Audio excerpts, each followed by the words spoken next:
everybody, it's Tara Bryan, and you are listening to the Course Building Secrets podcast.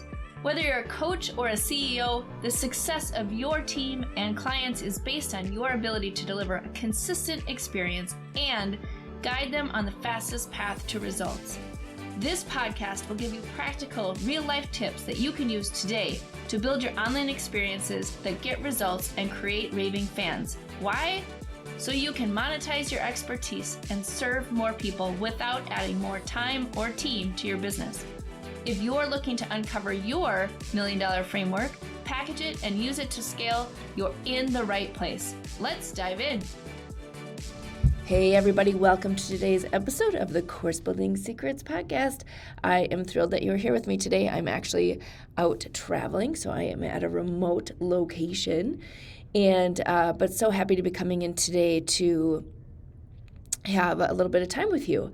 So the topic that I want to talk about today is Facebook ads and your online program and when it is appropriate to start putting out Facebook ads.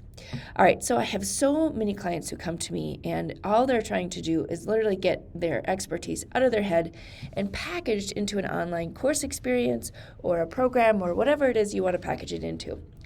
And what happens is most of the time, people say, oh, well, I'm just going to package my expertise into a course. I'm going to, make it put on autopilot, and I'm going to make $1 million. It's going to be amazing. And the reality is a little bit different. And let me explain why. It doesn't mean that you can't get to that place. But what typically starts to happen is when you first get started, your goal is to get your expertise out of your head and packaged into a framework that allows you to be able to put it online. And that's the very first step, right? So that in and of itself is a big endeavor, is just to get it organized, just to get it out of your head, and then start teaching it to real people. So the goal there is get it out of your head, so brainstorm all the things, put it into a framework that helps people get from point A to point B, right? So you're solving their problem, and then you're going to package it. Before you even package it, you're actually going to promote it, and then you're going to do it live, and then you're going to package it. So there's a whole system that you need to go through in order to get it dialed in, get it tested, and get it ready for you to then put jet fuel on it by putting in paid ads. So let me just walk you through what this looks like, because you don't just automatically go into paid ads, and I'm going to share with you why as we go through this episode. But if you think about it, what you're doing is testing a new program, a new offer, a new product, however you want to think about it. I don't care what vocabulary you want to use. When you're testing something, you create an MVP, right? You create a minimum viable product, and then from there, you tweak it, you move it, change it, and make it into version 1, and then version 2, et cetera, et cetera. So before you spend a lot of money on ads and on marketing and on branding and all the things, your goal is to just make sure that what you have is viable and that people want to buy it. If you start with ads, you start with different things too early, what you'll do is you'll just waste a ton of money, and you don't even know if you have a converting offer yet. So what I always recommend to people is you look at the process of launching this in with kind of 3 different lenses. So there are 3 types of buyers that you're going to have who are going to be interested in your online program.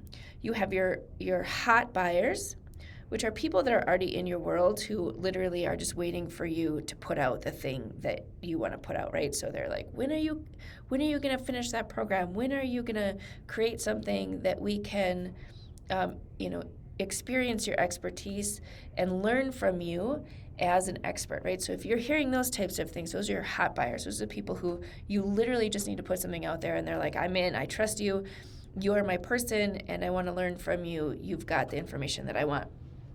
Those are your hot buyers. Those are the people that you want to get into your beta. Those are the people that you want to sell to first to test your offer, to make sure that it's totally dialed in, that what you're offering and the course that you're putting together is valuable and can get them results. It's the very first group you want to work with.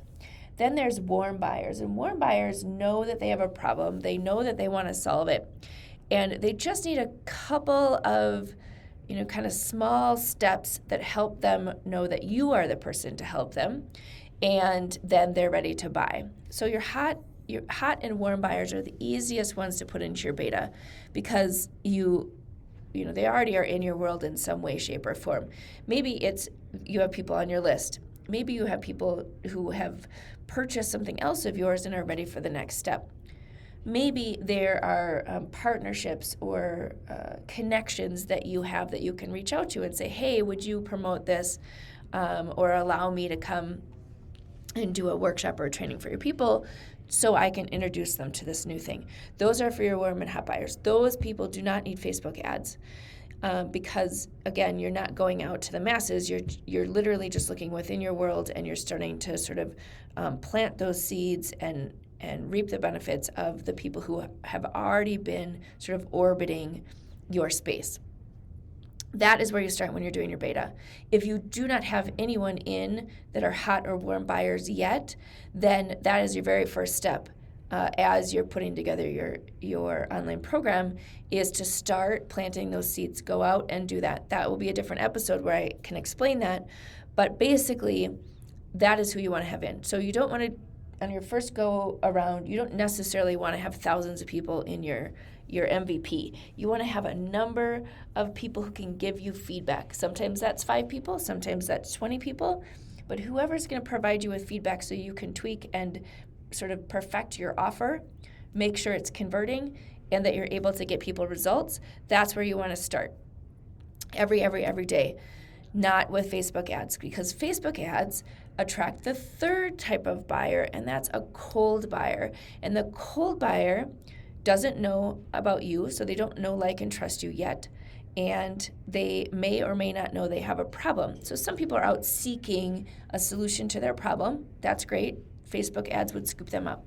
And then your job is to nurture them and make sure that they know that you're the one who can provide that solution. So that would be the benefit of that.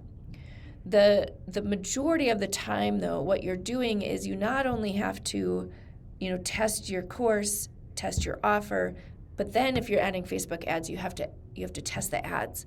It's a lot for your very first launch. And what tends to happen is people spend a lot of money testing when they don't even know that their offer is converting yet. And so I always recommend, do not start with Facebook ads as your sort of base strategy for moving forward and doing your beta. Again, once you have a converting offer, then that's the time then to start looking into Facebook ads. So whenever my students come to me and they get excited about, going from 0 to 1,000 people in their program, I always sort of slow them down and look at how the pieces fall together and what's going to make it successful with the least amount of investment is just to test your offer, test your program, do the different things that you need to do foundationally so then you can hit the ground running. So then the next time you launch, you may be ready for ads, or you may launch a couple of different times before you're ready to put sort of the jet fuel on it, right? Because once you put the jet fuel on, you have, a lot of people in your program. You got to make sure it's dialed in, because otherwise you're going to have a lot of churn. You're going to have a lot of people who aren't getting results, which affects your reputation and everything else. So for me, that is what I recommend. Again, I am not a Facebook ads expert. There are lots of people who are out there that do that, but that's the strategy that I use with my students. It's very successful and saves them a ton of money on the back end.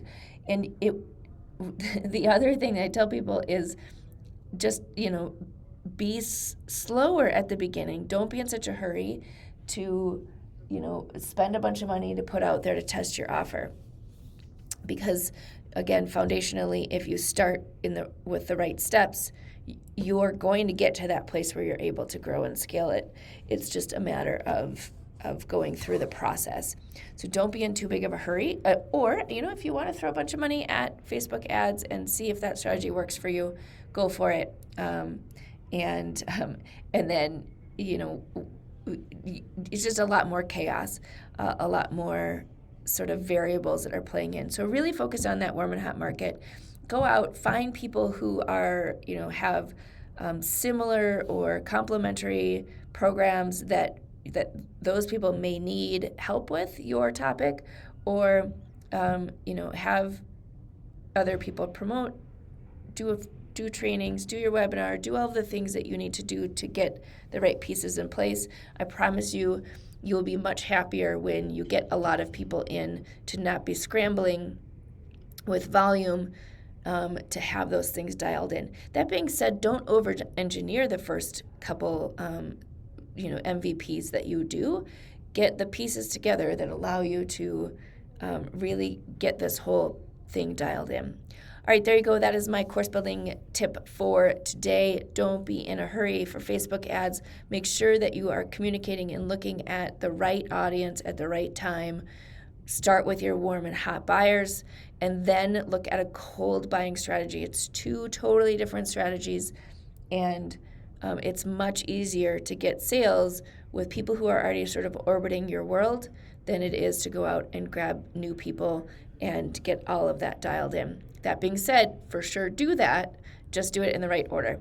All right, there you go. Hopefully this served you. If you love this episode and other episodes that we have done, please go ahead and give us a rating, subscribe to our podcast. We would love to have you be a regular listener, and we look forward to talking to you again in the next episode. Hey everybody, are you a business owner ready to streamline and scale your business? Imagine solving the biggest business challenges with clarity, a strategy, and a clear plan. Hey, I'm Bryan, and I want to invite you to take the first step towards transforming your business with a free 30-minute discovery call. This call is an opportunity to discuss your goals, identify key challenges, and learn how my mentorship program can help you achieve the success you're aiming for. In just a half hour, we'll explore how you can scale your business by enhancing your authority strategy, engagement strategy, and retention strategy. You'll get personalized advice and a clear path forward. Ready to take the first step? Click on the link below that's in the show notes to book your free discovery call now. I hope to talk to you soon.